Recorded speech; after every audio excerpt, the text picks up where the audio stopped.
What's up, guys? Chris over here at Cover 7. Real quickly, just want to say thank you to everyone who's liked, commented, and subscribed to the channel. I can't tell you guys how far that goes on a small channel like mine. Again, I feel like I have to say this each and every video, every week now. I don't claim to be a college football expert, analyst, or insider. I do love college football, though. Nebraska happens to be my favorite team. I don't hide it, so you can let me know down in the comments how shit they are. By the way, had a massive betting weekend this past weekend. I hit 7 out of 10 games the weekend before I actually hit 8 out of 10. So we're going to try to continue to keep that hot streak going here. It's been a lot of fun. If you want to support the channel, man, give this a thumbs up. It goes a long ways. It takes 2 seconds and it's completely free. If you're new to these type of videos, I like to talk about each team really quickly. And then at the end, I'll give you my best bet. So let's talk about the road team here, Notre Dame, who I think Notre Dame's a really good football team. They are 7-2. The only losses came week 1 and week 2. Now, Miami isn't helping them out any as far as the resume goes. They've dropped a couple games, but that was a damn good football game to start the year. Notre Dame came a little bit up a little bit short there. Now the A&M game, and A&M is helping out Notre Dame a ton here as far as trying to get to the playoffs here with this record.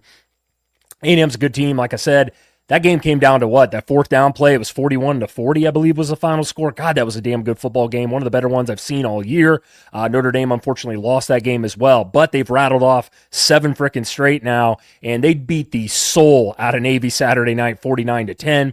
And they're led by quarterback C.J. Carr, and I like this kid a lot. He has gotten better each and every week. He was 13-16, 218 yards, 3 touchdowns versus Navy. Unless you guys have been in a coma, the 2 running backs here, Love and then Jadarian Price, my God, these guys are good. This might be the best 1-2 combo in the country. They put up huge numbers. Love is 5th, by the way, in the nation in rushing. He's got 13 touchdowns on the season. Let's talk about this wide receiver room here for the Fighting Irish.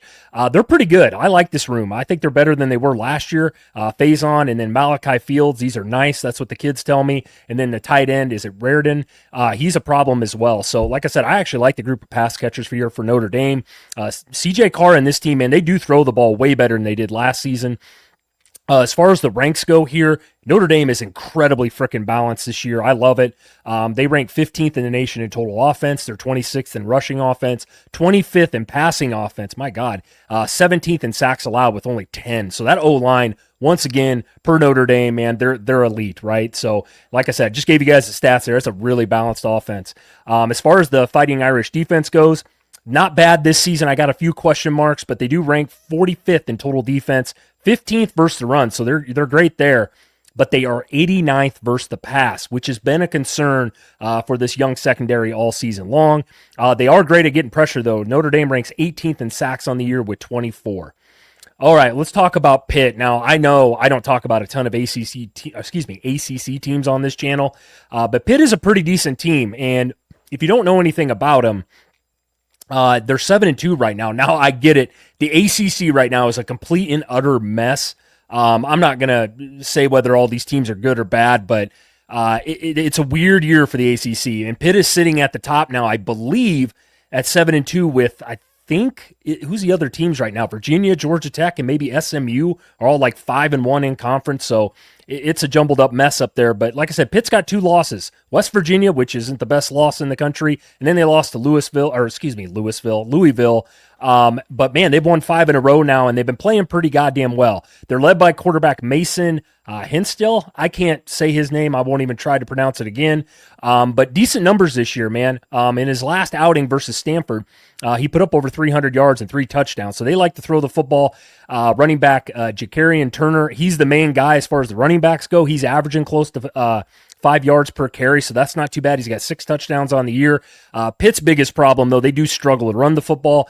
The wide receiver room is dominated by 2 guys, Kenny Johnson, Raphael Williams. Between these 2, man, they're pretty good. They got over 1,100 yards, 10 touchdowns on the year. So solid group of pass catchers there for the Panthers. As far as the ranks go, Pitt actually ranks 36th in total offense, which is pretty good. They are 104th, though, in the country in rushing offense. Like I said, that's a huge concern there. They are 10th in the country, though, in passing offense, so they're a real pass-heavy team.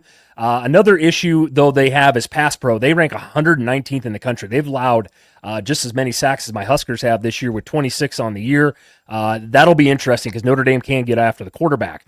All right, on the defensive side of the ball, it's been pretty good for Pitt this year for the most part. They do rank 25th in total defense, believe it or not. They are third versus the run, and this will be super interesting in a matchup I'm going to be looking at in this game because we all know Notre Dame can run the football with those two backs like I mentioned, but they're third in the country versus the run on paper anyway. They are, though, 95th versus the pass. I think C.J. Carr can exploit that. Notre Dame. Pitt, though, like Notre Dame, is great at getting pressure, though. They can get to the quarterback. They have 24 sacks on the year, which is tied for 18th best in the nation. All right, guys, this is going to be super short here with my bet. Look, I'm taking the points here with Notre Dame. Why? This is a must-win game for Notre Dame, in my opinion. Even though they are and potentially could go 10-2 to end the year, I'm not super sold they get in with that record. Now, I think they probably will, but we don't know that yet, and a lot of things are probably going to happen within the next couple of weeks, but they cannot afford to lose another game. They're not getting in at 9-3, I can promise you that. So I expect them to come out and dominate this game. I do really like Notre Dame's offense. They are incredibly balanced, like I mentioned, and this will be the best team Pitt has played so far. So it's not that I'm hating on Pitt here, and I'm going to be honest with you guys. I don't know a ton about Pitt. You guys probably noticed that. I don't watch Pitt each and every week. I do watch Notre Dame quite a bit because they are on major television, but they're a good football team here. I think Notre Dame comes out and wins this game by 14 or more. I really do. I've been wrong before. I don't claim to know everything, but I like Notre Dame in this game quite a bit. So I'm going to lay the points here with Notre Dame, guys. With that being said, we'll see you next time.